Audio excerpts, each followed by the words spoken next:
वक्फ bill संसद के दोनों सदनों से पास हो गया है। लोकसभा के बाद अब राज्यसभा ने भी इस पर मोहर लगा दी है और हमारे साथ बात करने के लिए मौजूद हैं भारतीय जनता पार्टी के राज्यसभा से सांसद गुलाम अली जी। सर, संसद टीवी से बात करने के लिए आपका बहुत बहुत धन्यवाद। सबसे पहला सवाल कि जो ये बिल पास हुआ है इसका मुस्लिम वर्ग को क्या लाभ होगा? देखिए, मुसलमान जो वाकिफ़ जो वक़्फ़ करता है और उसको टाइटल चेंज नहीं होता है, वक्फ इज़ ऑलवेज वक्फ। अब क्या हो गया कि पिछले 70 सालों में, मैं पिछले बैकग्राउंड तो नहीं जाऊंगा, ये पाइटी, चैरिटेबल और रिलीजियस पर्पसेस के लिए इस्तेमाल हो सकता है। आप सराय बना सकते हैं, आप अच्छे काम कर सकते हैं, लेकिन क्या हो गया कि वक्फ एक बीमार जानवर की तरह 70 सालों में बन गया। आज वक्फ के पास तनख्वाह के लिए पैसे नहीं है, लिटिगेशंस के लिए पैसे नहीं है, और एक बुज़ुर्ग जो मल्टी एलिमेंट से घिरा हो, इस तरह ये वक्फ की हालत है।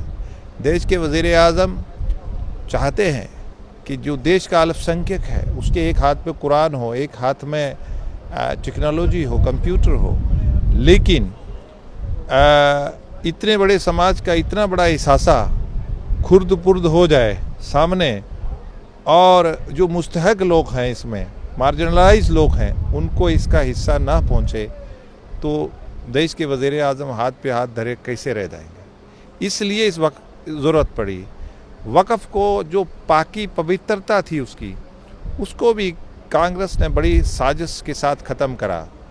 1995 का जो एक्ट था, मैंने जैसे आपको बताया कि बीमार जानवर की तरह वो बीमार हो चुका था। जो समाज के लोग थे, जो लोग सत्ता में रहे हैं, खेत ने ही बाढ़ को खा दिया, और इसलिए इसकी ज़रूरत थी। ये इसकी जो परसेप्शन बनाई गई, नैरेटिव बनाया गया, वो एक ऐसा बनाया गया कि ये वक्फ कहीं भी बड़े भाई की प्रॉपर्टी जो है, दूसरे की प्रॉपर्टी हड़प करने वाला एक इदारा है।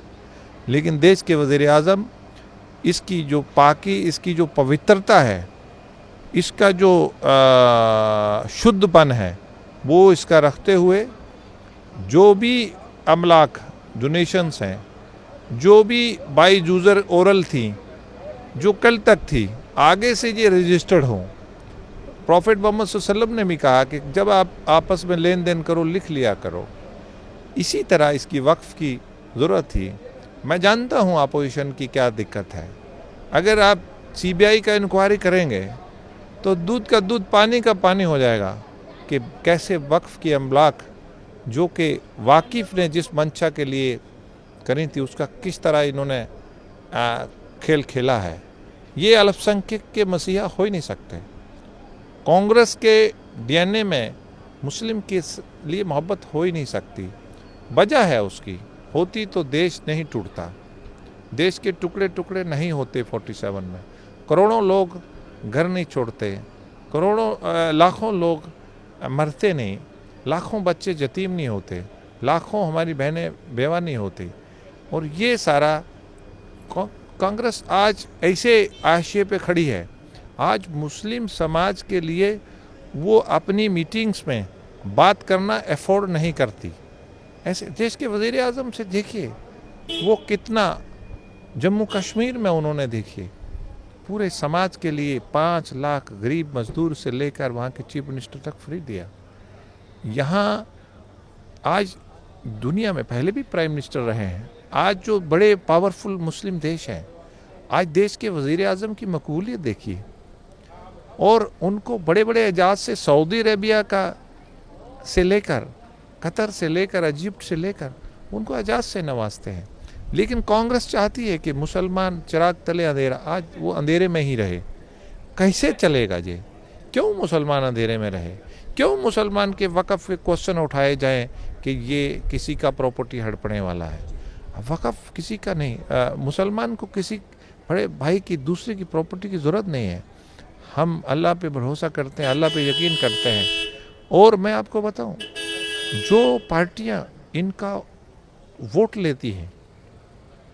कांग्रेस अल्पसंख्यक को मुस्लिम पर्सनल लॉ बोर्ड को अलग उकसाती है, खुद भारत के कानून का एंजॉय करती हैं, लेकिन जब वक्फ कल उनका एक सांसद बोलता है कि बोर्ड जो है उसमें उनको यूसीसी भी मंजूर है।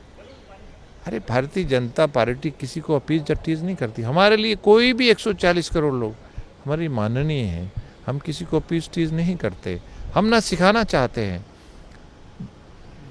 ममता बनर्जी एक मुसलमानों के कितना वोट दिया मुसलमानों, उनका यहाँ बड़ा लीडर हाउस में कल्याण बनर्जी क्या बोलते हैं कि हिंदू तो अंग्रेजी कानून को मानता है, मुसलमान जो है वो प्रॉफेट मोहम्मद सल्लल्लाहु अलैहि वसल्लम को मानता है, इसमें कोई दो राय नहीं है और ना ही कोई शक की गुंजाइश है। मुसलमान मानता है, लेकिन मुसलमान जिस देश में रहता है उसको आप नैरेटिव खड़ा कर रहा है।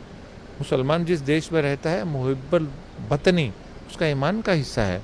आप मुसलमान के देश के प्रति मोहब्बत पे क्वेश्चन खड़ा करना चाहते हैं बड़े अपने दिमाग के तिगड़म से। आप जिस साथ से छोड़ दो। सर, अगर हम जानना चाहें आपसे, जो ये वक्फ बिल है पास हुआ है, इसमें जो जेपीसी के संशोधन थे वो क्या थे मेन तौर पे? दूसरा, एक आम भाषा में वक्फ बोर्ड को हम जानना चाहें वो कैसे काम करता है, क्या है उसका तौर तरीका, उस पर थोड़ा सा रोशनी डालें। देखिए, वाकिफ़ जो एक तो वक़्फ़ की जो अमलाक है, जो प्रॉपर्टीज़ होता है, ये बड़ा सोच समझ के ही वक़्फ़ करना चाहिए। इसमें आप वापस नहीं ले सकते, ये बड़ी मोटी बात है। और दूसरी बात है, इसके साथ वाकिफ़ जो डोनेशन करने वाला है उसकी मंशा होती है कि वो चैरिटी के लिए कर रहा है, वो रिलीजियस पर्पसेस के लिए कर रहा है, वो पार्टी के लिए कर रहा है। क्योंकि इस्लाम में ऐसा नहीं होता है कि आपने कोई काम करा तो अखबार में डाला, उसमें यह है कि वो एक हाथ से दिया दूसरे को मालूम नहीं होना चाहिए। दूसरी बात है कि प्रॉफेट मोहम्मद सल्लल्लाहु अलैहि वसल्लम ने कहा, इन्होंने बड़े क्वेश्चन उठाए कि भाई थोड़ा लिखित होना चाहिए। पहले निकाह भी ओरल होता था, अब निकाह रजिस्टर्ड होता है ताकि लिटिगेशंस कम हो। अब मॉडर्न ज़माना है, इसमें क्या दिक्कत है अगर वो लिखित में हमारा नबी कह रहा है कि आप लिख लिया करो। ये ऐसे न्यूसेंस क्रिएट करते हैं।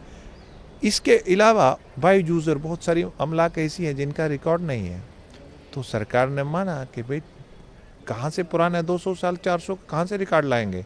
लेकिन उसमें ये प्रोस्पेक्टिव लॉ दिया गया कि आज के बाद आप कोई भी प्रॉपर्टी लाते हो उसको रजिस्टर्ड कर लिया करो, उससे इख्तलाफ कम होता है, उससे लिटिगेशन कम होती है। तो मेरा ये मानना है कि ये बेहतरीन बिल होगा और वक़्फ़ एक ज़िंदा एक बहुत इम्पोर्टेंट इंस्टीट्यूशन होगा। और देश का अल्पसंख्यक अब चाहता है कि हम देश के वज़ीर आज़म का जो टारगेट है कि दुनिया की तीसरी बड़ी मईशत बने, उसमें मुसलमान स्टार्टअप स्टैंडअप के ज़रिए उनका हिस्सा बने।